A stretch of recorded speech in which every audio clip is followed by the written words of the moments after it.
Thanks to the NFL and NBC, I've been thinking a lot lately about our right to peacefully protest. At the very first game, NBC made a point to show Brandon Marshall kneeling during the anthem.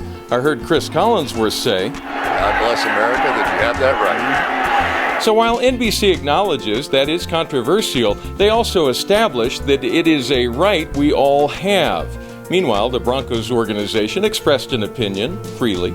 While we encourage members of our organization to stand during the national anthem, we understand and respect it being a personal decision. So, while the organization hints at the controversy, they establish that it's a right we all have. Now, with your permission, I'm not going to comment on the subject of the protest. There are plenty of people doing that. You may have expressed an opinion yourself. What I would like to comment on are some of the principles concerning our right as Americans to peacefully protest. See whether you agree.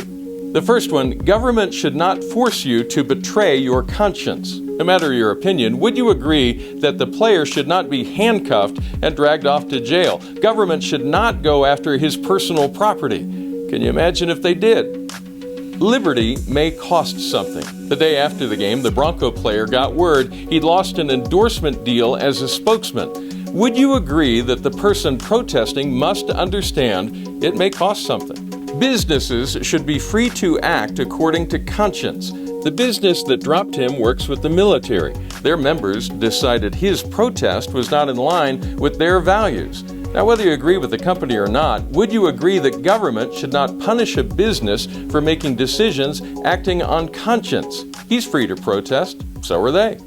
Less than 10 miles from Mile High Stadium, Jack Phillips runs Masterpiece Cake Shop. Based on his Christian convictions, he turned down a request to craft a cake for a ceremony that was in conflict with his Christian beliefs. Now, he was happy to sell them anything else in the store.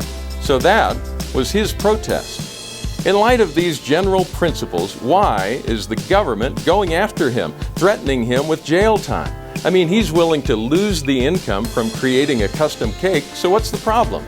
They're free to have a ceremony. Shouldn't he be free to not participate? Using the same arguments, why is the government also going after Washington florist Barronelle Stutzman and photographer Elaine Huguenin? So consider these principles, decide what you think, and if someone tells you you watch too much football, well, tell them you're actually learning about the right to protest, the real-life application of liberty, and the great American experiment. Go Broncos!